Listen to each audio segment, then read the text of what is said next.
माँ की स्नेह छाया हम पुस्तक से पढ़ रहे हैं और आज हम लोग देखेंगे उद्बोधन कार्यालय और श्री रामकृष्ण लीला प्रसंग।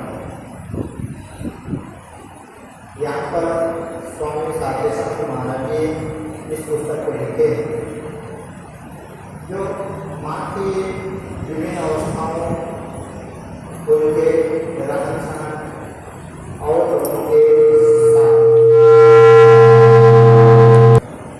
तो हम लोग यहाँ पर पुस्तक पढ़ते हैं 10 मिनट पढ़ने का।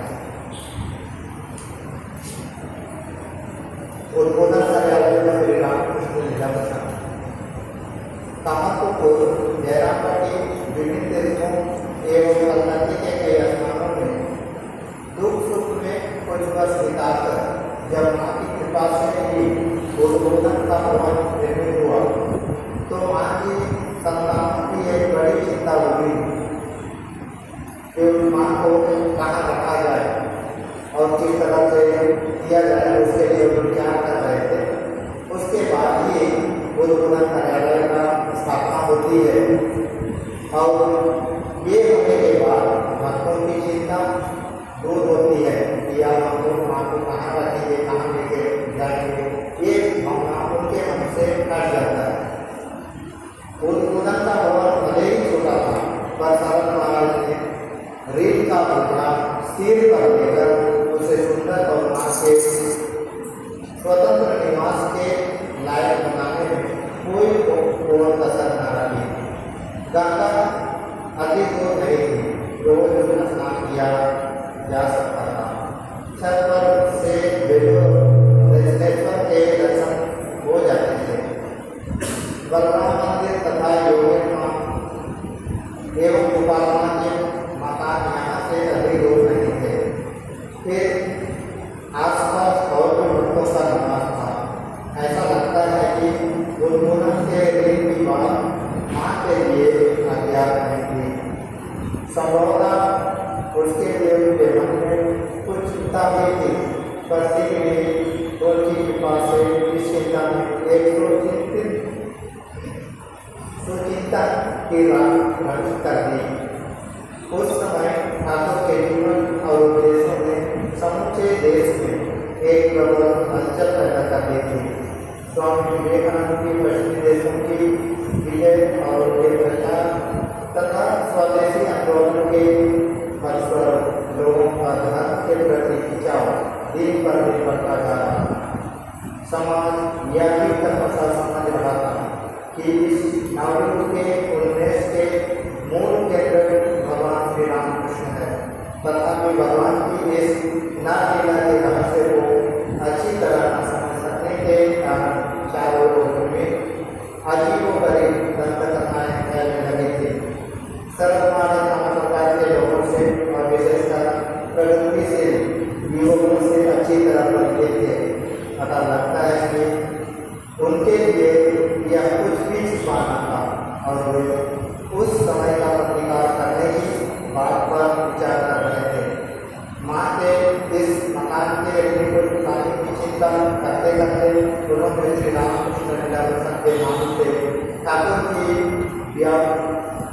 व्याख्यापरक जीवनी लिखना प्रारंभ कर दिया। रचना के प्रारंभ को देखकर लगता है कि पहले संपूर्ण जीवन की चर्चा करना उनका अभिष्ट नहीं था। वे तो उनकी बातों को अपने विश्लेषण के दायरे में लाना चाहते थे, जिन्हें लेकर मन में संशय उठा करते हैं। पर जब रचना जनसाधारण को बड़ी प्रिय होने लगी तो कर्मशाला पर सारी जीवन लीलाएं प्रकाशित हो गई। ग्रंथ की प्रचुर बिक्री हुई, जिससे भवन निर्माण के लिए जो ऋण लिया गया था वह चुका दिया गया। सर्वोपरि ठाकुर का लीला रहस्य जीव जगत ईश्वर का स्वरूप तत्व शांति एवं साधना प्रणाली वर्तमान युग प्रयोजन अवतार का आविर्भाव मानव जीवन का उद्देश्य आदर्श मानव समाज का लक्ष्य कर्तव्य निर्णय जैसे गुरु विषयों का समुचित समाधान पाकर पाठकों का हृदय पुलकित होता। श्री ठाकुर की महिमा का प्रचार बढ़ गया।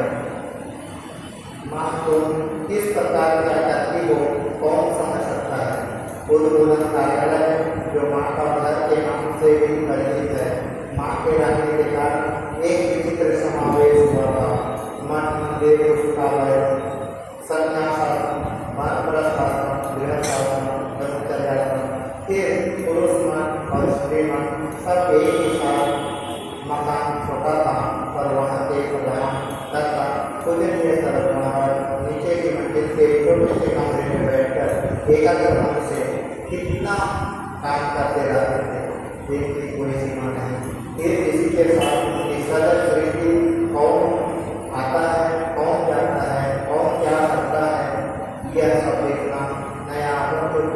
देखते ही विजय पर पूछताछ करते, उनके प्रश्नों का संतोषजनक उत्तर देते, माँ के दर्शनार्थियों और कृपा प्राप्तियों के लिए समुचित व्यवस्था करते। और भी कितने लोग कितने कामों से उनके पास आते। फिर श्री रामकृष्ण मिशन के कर्मचारी उनके सेक्रेटरी होने के नाते कितनी कितनी झंझट उनके ऊपर आते। तब वे यहीं बैठकर इन झंझटों को सुलझाते और एक प्रसंग लिखते।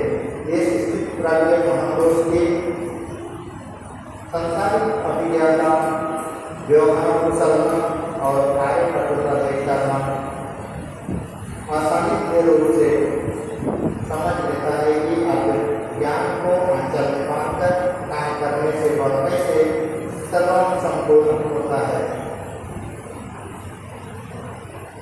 तो हम लोग सुने हैं कि उद्बोधन कार्यालय बनने के पहले सीतानंद महाराज ने बहुत सारा लोन लिए हुए थे।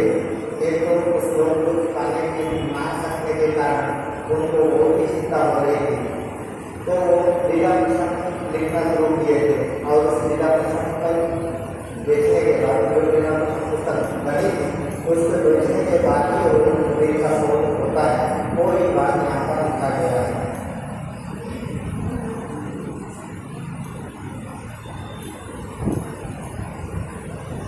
उद्बोधन का जीवन